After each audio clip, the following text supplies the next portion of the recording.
Located 10 miles off the north coast of Scotland, the archipelago of Orkney is a land of mystery and legend, forged by 5,000 years of unique history.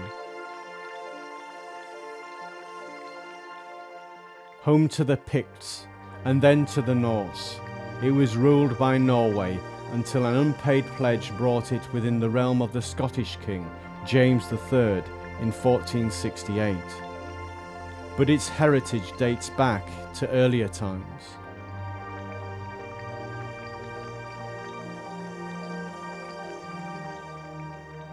Mainland, the largest of the 16 or so inhabited islands, hosts an extraordinary number of Neolithic sites which have been granted World Heritage status by UNESCO.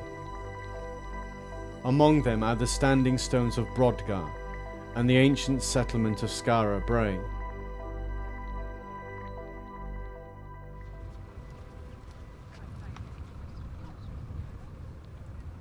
Readily accessible to the day tripper, the sheer scale of Brodgar's stone circle takes one's breath away. Erected sometime between 2500 and 2000 BCE, this ring of standing stones is thought to have held 60 of these great megaliths. But with the erosion of the wind and rain, splitting and weathering the sandstone blocks, only 27 remain. Constructed as a perfect circle with a width of 104 meters, it is the third largest Neolithic stone circle to be found within the British Isles. Evidence that the Ring of Brodgar was originally enclosed by a henge can still be seen. Its 3-meter deep ditch, being originally 7 meters wide, is now only a shadow of its former self. Softened and eroded by the passage of time, it is still possible to imagine how the site would have originally looked. The recess of the henge, echoed by the erect stones of the circle, defined a wide open space, the purpose for which is hotly debated. Created to form a sacred space, a place of worship, or possibly for the observation of the summer and winter solstice, no one knows for sure. Just like its more famous Wiltshire sisters, the mystery only adds to its charm.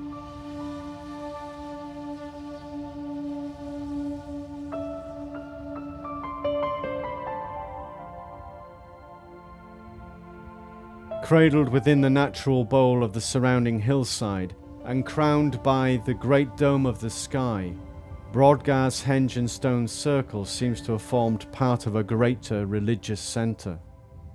Just one important point along a processional way. We simply can't say for certain. What is clear is that the cultural energy of the people who made it dwarfed that of other much larger civilizations. In size and sophistication, the henge and stone circle of Brodgar is equal to and contemporary with the building of the ancient pyramids of Egypt. A search for the people of this lost civilization takes us to the coast and the excavated remains of Scara Brae.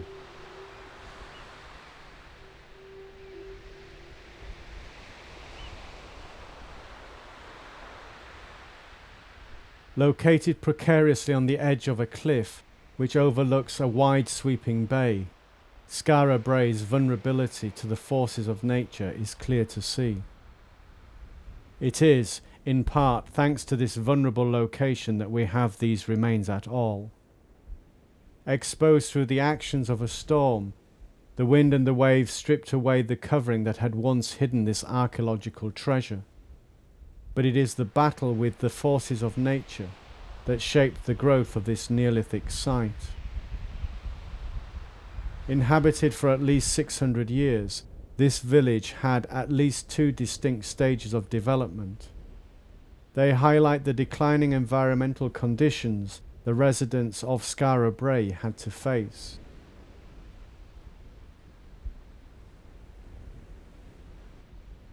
situated at the eastern end of the site. The earliest houses date from around 3200 BCE. They appear as freestanding, single-room structures with two sleeping areas recessed into the wall,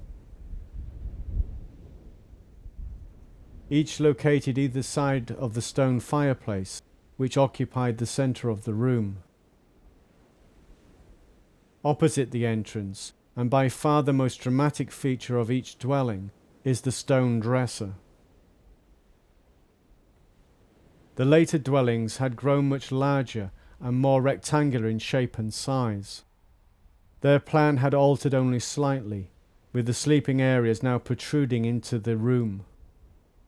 What is most striking is the regularity of the layout, with both the earlier and later dwellings following the same basic design.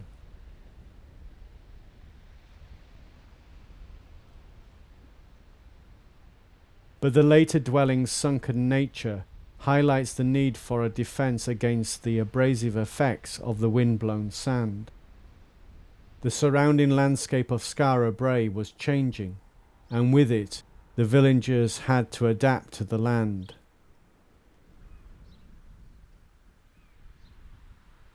Now sheltered closer together for protection, and linked by a network of covered corridors, each house was built into a mound of midden in response to the exposed nature of the site. The introduction of this household waste, such as ash from the fire and straw from the beds, helped stabilize the sandy soil and insulate the dwellings from the harsher conditions. Scara Brae's abandonment is thought to have been brought about by two factors: a change in environmental conditions and a change in Orkney's way of life. A combination of wind and the invading sea and saltwater spray made working the land difficult.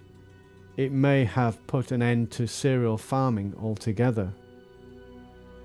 The social reaction to this changing environment was a different set of values and a new way of life.